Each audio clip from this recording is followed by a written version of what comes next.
देखिए, पूरी देश की मांग है कि मणिपुर के विषय पर आदरणीय प्रधानमंत्री जी मणिपुर के विषय में अपनी बात रखें और देश को अवगत कराएं कि आखिर मणिपुर क्यों जल रहा है। Past 78 days, there has been continuing unabated violence. The state has virtually collapsed in Manipur. There is a complete ethnic divide in the state. देखिए, पूरी देश की मांग है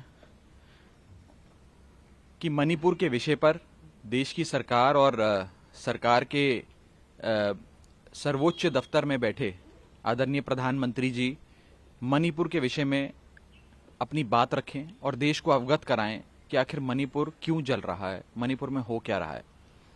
और मैं बड़ी जिम्मेदारी से आपको ये बताना चाहूँगा कि भारत देश के संविधान का अनुच्छेद 355 आर्टिकल 355 ये कहता है कि केंद्र सरकार की जिम्मेदारी बनती है कि राज्यों की रक्षा करी जाए इंटरनल डिस्टर्बेंसेस से या फिर एक्सटर्नल एग्रेशन से, यानी कि देश के किसी दुश्मन देश ने अगर देश पर हमला किया तो राज्यों की सुरक्षा और राज्यों को सुरक्षित करने की जिम्मेदारी केंद्र सरकार की होती है। या फिर राज्यों के भीतर अगर कोई अंदरूनी लड़ाई झगड़े को लेकर दो समुदायों के बीच में या दो कम्युनिटीज के बीच में अगर झगड़ा होता है तो भी केंद्र सरकार की जिम्मेदारी बनती है कि आर्टिकल 355 के हिसाब से वो राज्यों में पीस हार्मनी रिस्टोर करे।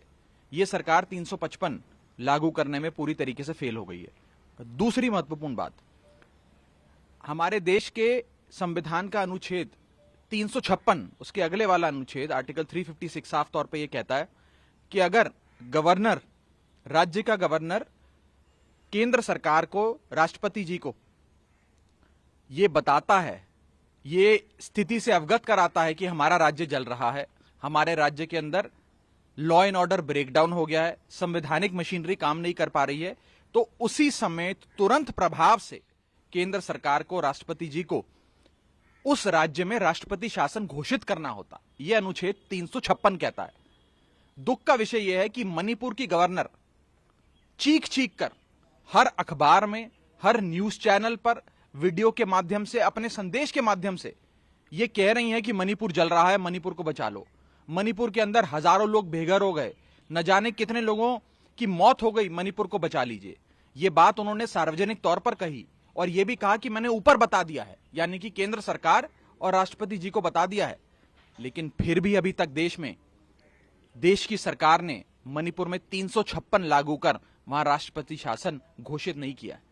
क्यों? इसलिए नहीं किया क्योंकि वहां भारतीय जनता पार्टी की सरकार है, क्योंकि मणिपुर में भी बीजेपी की सरकार है, केंद्र में भी बीजेपी की सरकार है और बीजेपी ये नहीं चाहती कि एक ऐसा राज्य जिसमें हमारी सरकार है वो राज्य हमारे हाथ से निकल जाए। क्या अभी भी सत्ता का खेल चलेगा जब मणिपुर जल रहा है? तो मैं साफ तौर पर ये इल्जाम लगाना चाहता हूं केंद्र सरकार पे कि वो अनुच्छेद 355 और अनुच्छेद 356 भारत के संविधान का लागू करने में पूरी तरीके से विफल रही है। आज आप लोग प्रोटेस्ट करेंगे, इसे लेकर क्या सभी? बिल्कुल, आज इस विषय को लेकर इंडिया अलायंस के तमाम साथी, सारे घटक दल, तमाम सांसद महात्मा गांधी जी की प्रतिमा के समक्ष आकर इंसाफ की आवाज, गुहार लगाएंगे और केंद्र सरकार के कानों तक मणिपुर के लोगों की चीखें पहुंचे, ये प्रयास करेंगे। लेकिन सत्ता पक्ष का कहना है कि हम इस पे डिस्कशन के लिए तैयार हैं। विपक्ष की लगातार जो सदन को बाधित कर रहा है, जो वाइस प्रेसिडेंट है उनका कल स्पीच उन्होंने दिया, उसमें उन्होंने कहा कि डिस्टर्बेंस और डिसरप्शन एक तरह से डेमोक्रेसी का हिस्सा नहीं हो सकता है और वेपनाइज किया जा रहा है विपक्ष की तरफ से इसे। मुझे लगता है इस गंभीर विषय पर माननीय उपराष्ट्रपति जी को तुरंत प्रभाव से चर्चा करानी चाहिए। आज मैं पूरा ब्यौरा अपने साथ संसद भवन ले जा रहा हूं, जिसमें कितनी बार रूल 267 के तहत चर्चाएं हुई हैं और मैं आज उपराष्ट्रपति जी का ध्यान आकर्षित करूंगा अगस्त 2012 की एक घटना पे। अगस्त 2012 में इसी संसद के भीतर, राज्यसभा के भीतर, मॉनसून सत्र में नॉर्थ ईस्ट से आए माइग्रेंट्स की पे हमले हुए। इस प्रकार की कई वारदातें कई राज्यों से सामने आई और उस समय भी रूल 267 का प्रयोग कर संसद की कार्रवाई को स्थगित कर इस विषय पर चर्चा कराई जाई थी। जब कुछ चंद वारदातें सामने आई थी, यहां तो हमारे देश का एक अभिन्न अंग, एक पूरा राज्य, बॉर्डर स्टेट मणिपुर जल रहा है, लेकिन संसद संज्ञान नहीं ले रही है। 267 नोटिसेस रिजेक्ट किए जा रहे हैं। मेरी हाथ जोड़कर विनती है उपराष्ट्रपति जी से कि कृपया कर आप इस विषय पर बहस कराएं, सरकार से जवाब मांगे, और हम चाहेंगे कि आदरणीय प्रधानमंत्री जी खुद आकर इस विषय पे अपनी बात रखें। इस पे गृह मंत्री का Nobody condones violence against women in any manner, in any place where it may have occurred. The law must take its own course.